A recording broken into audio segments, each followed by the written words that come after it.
بسم اللہ الرحمن الرحیم۔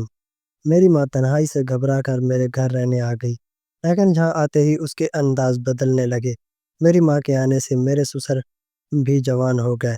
میں جب بھی دیکھتی دونوں باتیں کر رہے ہوتے۔ مجھے میرے شوہر سے ڈر لگ رہا تھا کیونکہ انہیں یہ سب پسند نہیں تھا۔ میں نے ماں کو سمجھایا تو انہوں نے کہا کہ میرا سسر ہی میرا اصلی باپ، میرا نام خدیجہ ہے۔ میری ماں نے میری شادی ایک بڑے ہی غصے والے آدمی سے کر دی تھی، جو امیر تو بہت تھا مگر مزاج میں بہت سختی رکھتا تھا۔ وہ چھوٹی چھوٹی باتوں پر بھی غصہ کر جاتا تھا۔ مجھے لگتا تھا کہ شاید شادی کے بعد آہستہ آہستہ حالات بدل جائیں گے اور میں اس کی طبیعت برداشت کرنے کی عادی ہو جاؤں گی، مگر وقت گزرتا گیا اور وہ اپنی سختی پر ہی قائم رہا۔ میری ماں کے علاوہ دنیا میں میرا اور کوئی سہارا نہ تھا۔ ماں نے ہی بچپن سے لے کر جوانی تک ہر مشکل وقت میں میرا ہاتھ تھاما تھا۔ انہوں نے اپنے ہاتھوں کی محنت سے مجھے پالا پوسا، پڑھایا لکھایا اور ایک اچھا گھر دیکھ کر میری شادی کر دی۔ میرے والد بہت پہلے ہی اس دنیا سے رخصت ہو گئے تھے۔ میں صرف 2 سال کی تھی۔ اس وقت کے بعد میری ماں نے اکیلے ہی بوجھ اٹھایا اور مجھے کبھی بھی احساس نہیں ہونے دیا کہ ہم اکیلے ہیں۔ میری شادی کو 2.5 سال ہی ہوئے تھے کہ ایک دن ماں نے کہا کہ اب وہ بالکل تنہا نہیں رہ سکتی۔ انہیں دن بہت لمبے لگتے ہیں، راتوں کو اندھیرا کاٹ کھانے کو دوڑتا ہے۔ وہ اکثر ساری رات جاگتی رہتی ہے، کبھی کچن میں آ کر بیٹھ جاتی ہے، کبھی صحن میں جا کر ٹہلنے لگتی۔ ان کے چہرے سے لگتا تھا کہ وہ واقعی تھک چکی ہے۔ انہوں نے کہا کہ وہ کچھ دن میرے گھر رہنے آئیں گی۔ میں نے یہ سن کر فوراً ہاں کر دی۔ مجھے لگا کہ میری ماں میرے ساتھ ہوں گی تو مجھے بھی سہارا ملے گا اور میرا دل بھی بہلا رہے گا۔ وہ میرے ساتھ بیٹھی رہیں گی، میرا ساتھ دیں گی اور میں بھی کچھ سکون محسوس کروں گی۔ لیکن انہوں نے یہ بات صاف نہیں کی کہ وہ مستقل طور پر یہی رہیں گی۔ انہوں نے کہا کہ چند دن کے لیے آئی ہیں اور پھر واپس چلی جائیں گی۔ میں نے ان کی بات کو ویسے ہی مان لیا، لیکن حقیقت میں وہ میرا گھر چھوڑنے کا کوئی ارادہ نہیں رکھتی تھی۔ وقت گزرتا گیا اور وہ یہیں رہنے لگی۔ مجھے شروع میں یہ اندازہ نہیں ہوا کہ یہ چیز میرے شوہر کو پسند نہیں آئے گی، کیونکہ میرے شوہر کو کسی کی مداخلت برداشت نہیں تھی۔ وہ اکیلا رہنے والا شخص تھا اور اپنے اصولوں پر سختی سے قائم رہنے والا تھا۔ گھر کے حالات یہ تھے کہ میرے سسر بھی ہمارے ساتھ رہتے تھے۔ میری ساس کافی سال پہلے فوت ہو چکی تھی اور وہ بھی زیادہ تر خاموش طبیعت کے آدمی تھے۔ ان کی زندگی کی کیفیت کچھ میری ماں جیسی ہی تھی۔ دونوں اپنی تنہائی کے عادی ہو چکے تھے۔ دونوں کے دکھ اور تنہائیاں ایک دوسرے سے ملتی جلتی تھیں، اسی لیے جب کبھی وہ اکیلے بیٹھے ہوتے تو باتوں کا سلسلہ شروع ہو جاتا۔ ملک کے حالات پر گفتگو ہونے لگتی، مہنگائی پر شکوے کیے جاتے اور گزری زندگی کے قصے بیان ہونے لگتے۔ ایک دن کا واقعہ مجھے اچھی طرح یاد ہے۔ صبح کے وقت میرا شوہر کام پر چلا گیا۔ میں حسب معمول گھر کے کاموں میں مصروف تھی، کبھی برتن دھو رہی تھی، کبھی کپڑے تہہ کر رہی تھی اور کبھی صفائی کر رہی تھی۔ اس دوران میری ماں اکیلی بیٹھی تھی تو میرے سسران کے پاس آ کر بیٹھ گئے۔ دونوں نے بات چیت شروع کر دی۔ پہلے تو وہ ملک کے حالات پر بات کرتے رہے، پھر مہنگائی پر بحث کرنے لگے اور یوں ان کی گفتگو کا سلسلہ آگے بڑھتا گیا۔ میں نے یہ منظر دیکھا تو سوچا کہ اس میں کوئی مسئلہ نہیں، دونوں کا دل بہلا جائے گا اور وقت اچھا گزر جائے گا۔ اسی لیے میں نے اس پر زیادہ دھیان نہیں دیا۔ شام کو جب میرا شوہر گھر آیا تو کھانے کا وقت ہوا۔ کھانے کی میز پر اس نے پہلا نوالا منہ میں رکھا اور فوراً رک گیا۔ پھر اس نے حیرت سے پوچھا کہ یہ اتنا مزیدار پلاؤ کس نے بنایا ہے؟ ساتھ میں سالن بھی بہت اچھا بنا ہے، لیکن ذائقہ تمہارے ہاتھ کا نہیں لگ رہا۔ میں نے مسکرا کر کہا کہ آج امی نے کھانا بنایا ہے۔ تو وہ خوش ہو گیا اور کہنے لگا کہ وہ آج تو مزہ آ گیا، کیونکہ میرے ہاتھ کے کھانے پر وہ کبھی خوش نہیں ہوتا تھا بلکہ اکثر شکایت کرتا رہتا تھا، مگر میری ماں کے ہاتھ کے کھانے کی تعریفیں کرتا نہیں تھکتا تھا۔ وہ بار بار کہتا تھا کہ اگر روز ایسا کھانا ملے تو کیا ہی بات ہے۔ اس کے بعد اکثر ایسا ہونے لگا کہ جب بھی ماں کھانا پکاتی تو میرا شوہر تعریفوں کے پل باندھ دیتا۔ کبھی کہتا کہ سالن کمال کا ہے، کبھی کہتا کہ پلاؤ بے مثال ہے، اور کبھی کہتا کہ تمہاری امی کے ہاتھ میں کچھ خاص بات ہے۔ میں دل ہی دل میں خوش ہوتی کہ میری ماں میرے گھر میں بھی عزت پا رہی ہے اور ان کی محنت کو سراہا جا رہا ہے، لیکن ساتھ ہی کہیں نہ کہیں مجھے یہ بھی احساس ہوتا کہ میرے ہاتھ کے ذائقے کو کبھی پسند نہیں کیا گیا۔ میری ماں اور سسر کی بات چیت بھی وقت کے ساتھ معمول بن گئی۔ وہ دونوں گھر کے لاؤنج میں بیٹھ کر گھنٹوں باتیں کر لیتے، کبھی پرانی یادیں تازہ ہوتی، کبھی حالات حاضرہ پر گفتگو ہونے لگتی۔ وہ دونوں ہنستے اور کبھی سنجیدہ لہجے میں بات کرتے۔ مجھے سب نارمل لگتا تھا کیونکہ آخر وہ دونوں ہم عمر تھے، دونوں ہی اپنی اپنی تنہائی سے لڑ رہے تھے، اور مجھے لگا کہ ایک دوسرے کا ساتھ انہیں کچھ سکون دیتا ہے۔ میں نے اس پر کبھی شک یا فکر نہیں کی، کیونکہ میرے دل میں یہ خیال بھی نہیں آیا کہ یہ آگے چل کر کوئی مسئلہ بن سکتا ہے۔ اس وقت مجھے اندازہ ہی نہیں تھا کہ یہ چھوٹی چھوٹی باتیں میرے گھر کی فضا پر کس طرح اثر ڈالیں گی اور آنے والے وقت میں کیا کیا تبدیلیاں لے کر آئیں گی۔ میں نے سوچا تھا کہ سب کچھ ویسے ہی چلتا رہے گا، لیکن قسمت نے میرے لیے کچھ اور ہی کہانی لکھی ہوئی تھی، اور اس کہانی کا آغاز انہی دنوں سے ہو رہا تھا جنہیں میں عام سمجھ رہی تھی۔ اب یہ معمول بن گیا تھا کہ جب میری ماں کچن میں جاتی تو اپنے لیے چائے بنانے کے ساتھ ساتھ میرے سسر کے لیے بھی ایک کپ چائے رکھ دیتی۔ وہ دونوں ساتھ بیٹھ کر چائے پیتے اور باتیں کرنے لگ جاتے، کبھی موسم پر بات کرتے، کبھی خبروں پر، اور کبھی پرانی یادوں کو دہراتے۔ اگر میں پاس سے گزرتی تو ان کے درمیان ایک عجیب سا سکون نظر آتا۔ پہل مجھے یہ سب اچھا لگا کیونکہ ماں اکیلی نہیں تھی، ان کا دل بہل رہا تھا، مگر وقت کے ساتھ ساتھ مجھے کچھ اور چیزیں محسوس ہونے لگیں۔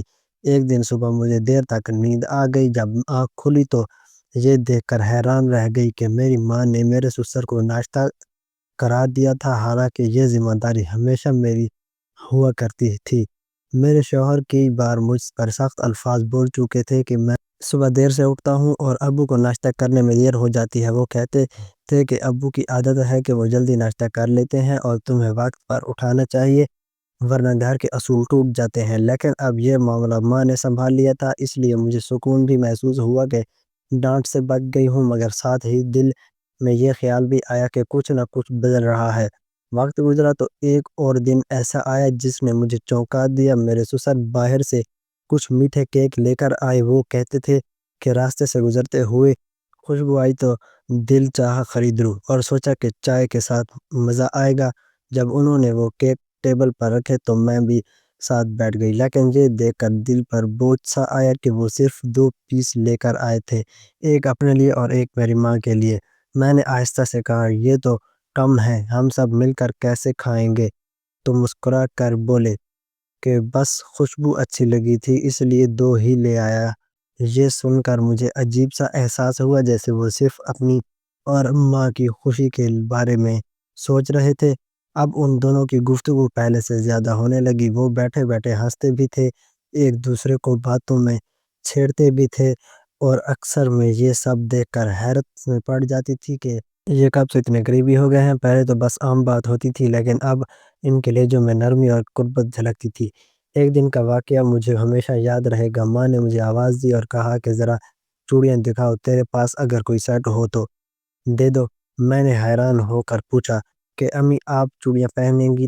آپ کو تو بیوہ ہیں اور کبھی کوئی زیور یا سنگھار آپ نے نہیں کیا۔ ہنس کر کہنے لگی کہ بیٹا کون سا ابھی بھی ویسا وقت ہے، اتنے سال گزر گئے ہیں، اب اگر کلائیوں میں کچھ پہنا لوں تو کیا ہو جائے گا؟ ان کے ہاتھوں میں وہ چوڑیاں دیکھ کر مجھے یقین ہی نہ آیا کہ یہ میری وہی ماں ہے جنہوں نے برسوں اپنے آپ کو سادہ رکھا تھا۔ ماں نے بالوں میں کلر لگانا شروع کر دیا اور وہ اپنا سب سے اچھا جوڑا نکال کر پہننے لگی۔ وہ پہلے سے زیادہ جوان اور چمکدار نظر آنے لگی۔ ان کی آنکھوں میں ایک نیا اعتماد جھلکنے لگا۔ دوسری طرف میرے سسر کا بھی یہی حال تھا، وہ بھی اب بالوں میں کلر کروا لیتے، کپڑوں پر زیادہ دھیان دینے لگے، اور ان کے چہرے پر ایک نیا تاثر دکھائی دیتا، جیسے وہ بھی اپنی زندگی کو دوبارہ نیا روپ دینا چاہتے ہوں۔ ان کے رویے بدلنے لگے، وہ ایک دوسرے کو دیکھنے کے انداز بدل چکے تھے۔ جو نظر پہلے بالکل عام اور سادہ تھی، اب اس میں نرمی اور اچھے جذبات نظر آنے لگے۔ میں جب کبھی ان کے پاس جا کر بیٹھی تھی تو وہ دونوں اچانک چپ ہو جاتے تھے، جیسے ایسی باتیں کر رہے ہوں جو میرے سامنے ظاہر نہیں کرنی چاہتی۔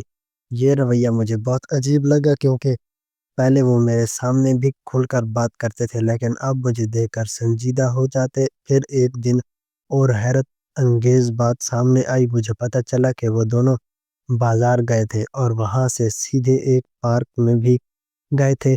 جب میں نے پوچھا تو ماں نے فوراً کہا کہ ڈاکٹر نے واک کرنے کا مشورہ دیا تھا، اور اکیلا انسان واک کے لیے نکلے تو اس کا دل نہیں لگتا، اس لیے ہم دونوں ساتھ چلے گئے۔ اس پر سسر نے بھی کہا کہ یہ کوئی بڑی بات نہیں، ہم نے بس وقت گزارا ہے اور ٹانگوں کو حرکت دینا تھی، اس لیے باہر نکل گئے۔ اب وہ دونوں کھلے عام ایک دوسرے کے لیے بولنے لگے۔ اگر کوئی ماں کے بارے میں کچھ کہتا تو سسر فوراً ان کا دفاع کرتے، اور اگر کسی نے سسر پر بات کی تو ماں آگے بڑھ کر ان کا ساتھ دیتی۔ وہ ایک دوسرے کو بچانے لگے، ایک دوسرے کے حق میں بات کرنے لگے، اور یوں ان کی دوستی ایک الگ رنگ اختیار کرنے لگی۔ میرے دل میں خوف پیدا ہونے لگا کہ یہ سب کچھ صحیح نہیں ہے۔ اگر یہ بات میرے شوہر کو پتہ چل گئی تو وہ سب سے پہلے مجھ پر غصہ نکالیں گے، کیونکہ اس کی نظر میں قصور ہمیشہ میرا ہی نکلتا تھا۔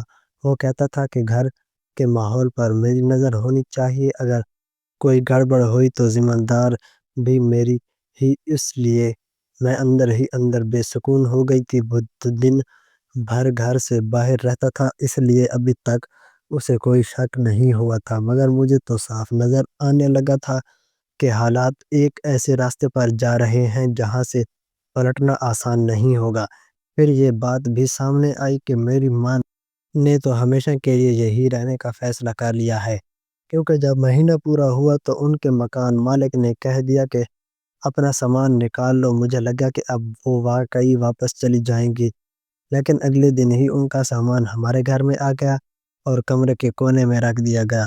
یہ دیکھ کر میرے شوہر نے فوراً بات اٹھائی کہ یہ کیا معاملہ ہے، تم نے مجھ سے یا خدیجہ سے کیوں مشورہ کیوں نہیں کیا؟ میرے شوہر کے لہجے میں سختی تھی، لیکن میرے سسر آگے بڑھ کر بولے کہ تم لوگ اتنے سوال جواب کیوں کر رہے ہو؟ یہ تو اب ہماری فیملی کا حصہ ہے، اگر یہاں نہیں رہیں گی تو کہاں جائیں گی؟ اور تمہیں کس بات پر اعتراض ہے؟ میں نے ان کو اجازت دی ہے اس گھر میں رہنے کی۔ یہ بات سن کر میرا دل اور بھی بوجھل ہو گیا، کیونکہ مجھے یاد آ رہا تھا کہ ماں نے شروع میں کہا تھا کہ وہ صرف چند دن کے لیے رہنے آئی ہے، اور مجھے بھی یہی یقین تھا کہ لیکن اب وہ ہمیشہ کے لیے یہیں رکنے والی تھی، اور یہ سب میرے سسر کے مشورے سے ہوا تھا۔ اس پر میرا شوہر بھی چپ ہو گیا، کیونکہ اگر اصل مالک میرا سسر ہی تھا اور وہی بڑے تھے، ان کے سامنے وہ زیادہ کچھ کہہ نہیں سکتا تھا۔ لیکن رات کو جب ہم اپنے کمرے میں گئے تو شوہر نے مجھے خوب باتیں سنائیں۔ وہ کہہ رہا تھا کہ کم سے کم تمہاری ماں کو تمہیں تو صحیح بات بتانی چاہیے تھی، لیکن انہوں نے تمہیں بھی اندھیرے میں رکھا اور سیدھا جا کر میرے باپ سے بات کر لی۔ وہ بھی سیدھے اور سیدھے دل کی آدمی ہیں، اور اسی لیے مان گئے کہ ایک اکیلی عورت کہاں اکیلی رہے گی، تو ان کو یہاں رہنے دیا۔ لیکن ان کی یہ حرکت بالکل اچھی نہیں ہے۔ وہی بات ہوئی کہ کوئی انگلی پکڑائے تو بازو ہی تھام لیا، اور یہ سب مجھے برداشت کرنا پڑ رہا ہے۔ میں اپنے شوہر کی باتیں سنتی رہی اور دل ہی دل میں ڈرتی رہی کہ اگر ابھی صرف اس بات پر اتنا کچھ کہا جا رہا ہے تو آگے جا کر کیا ہوگا۔ مجھے ایسا لگ رہا تھا کہ آنے والے دنوں میں کوئی بڑی گڑبڑ ہو جائے گی۔ میں نے سوچا کہ ماں سے بات کروں گی، لیکن ہمت نہیں ہو رہی تھی۔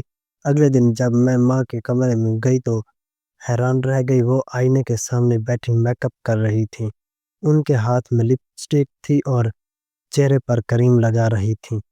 میں نے حیرت سے پوچھا کہ امی یہ سب کیوں کر رہی ہیں؟ تو وہ ہنستے ہوئے کہنے لگی کہ مجھے تو بہت خوبصورت لگنا ہے۔ مجھے نہیں پتا کہ وہ کس کے لیے خوبصورت لگنا چاہتی تھیں، لیکن یہ منظر دیکھ کر میرے دل پر ایک بوجھ سا آ گیا۔ میں نے سوچا یہ سب اتفاق نہیں ہے، ان کے ستارے میرے سسر مل چکے ہیں اور سامان بھی وہ ان کے مشورے سے یہاں لے کر آئی تھیں۔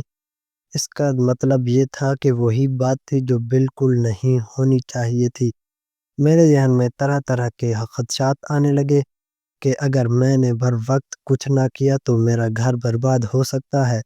میرے شوہر کو ابھی صرف ماں کے آنے پر اعتراض تھا، لیکن اگر اصل حقیقت تک پہنچ گیا تو وہ سب سے زیادہ مجھ پر ہی الزام رکھے گا، کیونکہ اس کے نزدیک ہمیشہ غلطی میری ہی نکلتی تھی۔ میں نے فیصلہ کیا کہ اب میں اپنی ماں سے سیدھی بات کروں گی، ورنہ یہ معاملہ ہاتھ سے نکل جائے گا اور میرا گھر ٹوٹ کر رہ جائے گا۔ میں چاہتی تھی کہ وہ اپنی حد میں رہیں اور یہ دوستی یا یہ قربت زیادہ نہ بڑھیں، لیکن ان کے بدلتے ہوئے انداز مجھے کچھ اور ہی کہنائی سنا رہے تھے۔ ان کے چہرے پر ایک نئی روشنی تھی، ان کے لباس اور رویے میں تبدیلی آ گئی تھی۔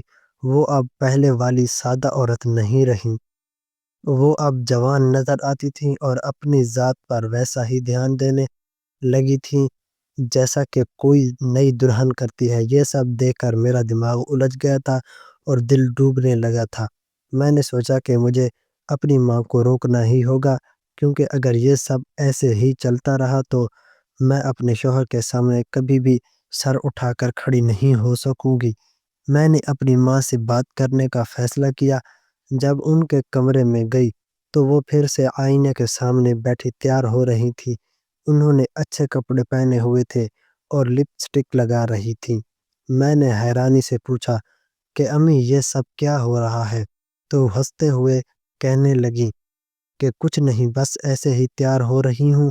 تمہارے سسر نے کہا ہے کہ یہاں ایک پرانی عمارت ہے، وہ دیکھنے چلیں گے، اور میں نے سوچا کہ تھوڑا باہر نکلوں تو میرا دل بھی بہل جائے گا۔ یہ سنتے ہی میرے اندر جیسے کوئی طوفان اٹھ کھڑا ہوا۔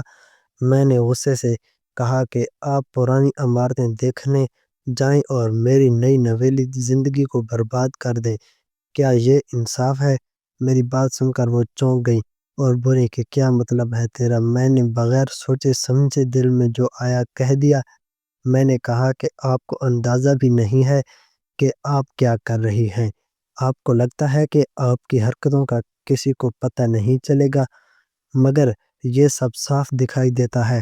آپ میرے ہی سسر کے ساتھ چکر چلا رہی ہیں، اور جب یہ سب باتیں میرے شوہر تک پہنچیں گی تو وہ سب سے پہلے مجھے ہی قصوروار ٹھہرائے گا۔ وہ مجھے واپس میرے بیکے بھیج دے گا اور آپ کو بھی 20 دفعہ اس گھر سے دھکے دے کر نکال دیا جائے گا۔ اس گھر کی عزت برباد ہو جائے گی، میرا بنایا بنایا گھر ٹوٹ جائے گا اور سب کچھ ختم ہو جائے گا۔ میرے منہ میں جو آیا میں نے بول دیا۔ مجھے خود بھی احساس ہوا کہ میرے الفاظ بہت سخت تھے، مگر اس وقت میرے دل پر خوف اور غصہ دونوں چھائے ہوئے تھے۔ میری ماں نے یہ سب سنا تو ان کی آنکھوں میں آنسو بھر آئے۔ وہ فوراً رونے لگی اور کہنے لگی کہ بیٹی تجھے اندازہ بھی ہے کہ میں نے اپنی زندگی کس طرح گزاری ہے؟ تیرا باپ تو تب ہی اس دنیا سے رخصت ہو گیا تھا جب تو صرف 2 سال کی تھی۔ میں اس وقت جوان تھی، خوبصورت بھی تھی، اور چاہتی تو کسی اور سے شادی کر کے اپنی زندگی آسان بنا لیتی، لیکن میں نے نہیں کی، کیونکہ مجھے تجھے کسی اور مرد کے حوالے نہیں کرنا تھا۔ میں نے سوچا کہ اگر شادی کی تو تجھے ایک نامحرم کے ساتھ رہنا پڑے گا، اور میں اپنی بیٹی کے لیے ایسا برداشت نہیں کر سکتی تھی۔ اسی لیے میں نے اپنی ساری جوانی قربان کر دی۔ ماں کے آنسوؤں کے ساتھ ساتھ ان کی آواز بھی بھر آئی ہوئی تھی۔ وہ کہہ رہی تھیں کہ میں نے لوگوں کے گھروں میں برتن دھوئے، صفائی کی، کبھی سلائی کی، کبھی محنت مزدوری کی، دن رات کام کر کے تجھے پڑھایا، تجھے پروان چڑھایا، پھر تجھے عزت کے ساتھ رخصت کیا، تجھے ایک اچھے گھر میں بھیجنے کی دعا مانگی، اور اپنی اکلوتی اولاد کے ہر دکھ سہ لیا، اور آج تو مجھ پر الزام لگا رہی ہے کہ میں تیرے سسر کے ساتھ کوئی ایسا ویسا رشتہ ہے۔ یہ سن کر میرا دل ٹوٹ گیا۔ ماں نے روتے ہوئے کہا کہ میرا ایسا کوئی تعلق نہیں ہے، وہ بس میرے اچھے دوست ہیں، ان کی زندگی بھی میری طرح گزر رہی ہے، وہ ابھی اکیلے ہیں، ان کی بیوی اس دنیا سے رخصت ہو چکی ہے، وہ اپنی تنہائی میں ڈوبے رہتے ہیں اور میں بھی اپنی زندگی کی تنہائی سہ رہی ہوں۔ ایسے میں اگر ہم دونوں باتیں کر لیتے ہیں یا وقت گزار لیتے ہیں تو اس میں کون سی برائی ہے؟ یہ سب دوستی کی حد تک ہے اور یہ دوستی اتنی ہی پاک اور صاف ہے جتنی ہو سکتی ہے۔ لیکن افسوس کہ تو اپنی ماں پر یقین نہیں کر رہی، تو نے اپنی ماں پر الزام لگا دیا اور یہ بات میری جان کو جلائی جا رہی ہے۔ جب میں نے یہ الفاظ سنے تو میرا دل جیسے پھٹنے لگا، مجھے اپنی غلطی کا احساس ہوا۔ میں نے ماں کے قدموں میں بیٹھ کر رونا شروع کر دیا اور کہا کہ امی مجھے معاف کر دیں۔ میں نے غصے میں بہت سخت بات کہہ دی۔ مجھے ڈر تھا کہ کہیں میرا گھر نہ ٹوٹ جائے، اسی لیے میں نے یہ سوچے سمجھے بغیر آپ پر الزام لگا دیا۔ لیکن اب مجھے احساس ہے کہ آپ نے اپنی ساری زندگی قربانیوں میں گزار دی ہے۔ آپ نے اپنی خوشیاں دبا دیں تاکہ میں سکون سے رہ سکوں۔ آپ نے اپنی تنہائی برداشت کی تاکہ میں محفوظ رہوں، اور آج میں نے ہی آپ کے دل کو دکھا دیا۔ ماں نے میرے آنسو صاف کیے اور کہا کہ پاگل، اگر تیرے گھر پر کبھی کوئی بات آئی تو تجھ سے پہلے میں اس گھر سے چلی جاؤں گی۔ میں تیری زندگی کو کبھی برباد نہیں ہونے دوں گی۔ تو میری بیٹی ہے اور میں تجھے روتے ہوئے دیکھ نہیں سکتی۔ میں نے اپنی زندگی کی سختیاں سہ لی مگر تجھے سکون دیا ہے، اور اب بھی اگر تیری خوشی اسی میں ہے تو میں یہ سب ختم کر دوں گی۔ میں اپنے دکھ دل میں چھپا لوں گی اور تجھے مطمئن کر دوں گی۔ میں نے روتے ہوئے ان کا ہاتھ پکڑ کر کہا کہ نہیں امی، آپ اپنی زندگی جئیں، آپ کو حق ہے کہ آپ اپنے دکھ کم کریں۔ آپ نے برسوں اپنے آپ کو قید کر کے رکھا ہے، اب اگر آپ کو کوئی سہارا مل رہا ہے تو مجھے کوئی اعتراض نہیں ہے۔ میں نے صرف خوف میں آ کر یہ سب کہہ دیا۔ میرا دل چاہتا ہے کہ آپ خوش رہیں کیونکہ آپ خوشی ہی میرے لیے خوشی ہے۔ ماں نے مجھے سینے سے لگا لیا اور کہا کہ بیٹی، میری خوشی تجھ سے الگ نہیں۔ میں جو کچھ کروں گی اس میں تیرا گھر کبھی متاثر نہیں ہوگا۔ میں جانتی ہوں کہ عورت کے لیے اس کا گھر سب سے بڑی پناہ گاہ ہے، اس لیے تو فکر نہ کر اور مطمئن رہ۔ میں تیرا سہارا ہوں اور ہمیشہ رہوں گی۔ اس دن کے بعد میرا دل ہلکا ہو گیا، لیکن ایک عجیب سا خوف پھر بھی باقی رہا۔ مجھے لگا کہ ماں نے مجھے تسلی دے دی ہے، مگر حقیقت یہ تھی کہ ان کی آنکھوں میں اب بھی ایک چمک تھی، وہ چمک جوان کے دل کی تنہائی اور خواہشات کی تھی۔ وہ چمک جو برسوں دبنے کے بعد اب نمودار ہوتی رہی، وہ چمک جو یہ بتا رہی تھی کہ وہ اب اپنی زندگی کو نئے انداز میں دیکھنا چاہتی ہیں۔ میں نے ان کی بات مان لی اور یہ طے کیا کہ چاہے کچھ بھی ہو جائے میں ان کے راستے میں رکاوٹ نہیں بنوں گی، لیکن ساتھ ہی دل میں دعا کرتی رہی کہ سب میری زندگی کو برباد نہ کر دیں۔ میری ماں کی خوشی اور میرا گھر دونوں سلامت رہے۔ یوں میری زندگی کا ایک نیا موڑ شروع ہوا، جہاں میں نے اپنی ماں کو سمجھا اور ان کے دکھ کو محسوس کیا، جہاں میں نے جانا کہ قربانی دینے والی ماں بھی کبھی کبھی تھک جاتی ہے اور اپنی زندگی کو نئے رنگ میں دیکھنا چاہتی ہے، اور جہاں مجھے یہ بھی یقین ہوا کہ اگر رشتوں کو سمجھنے میں ہم ذرا بھی بھٹک جائے تو الزام اور بدگمانی سب کچھ برباد کر سکتے ہیں۔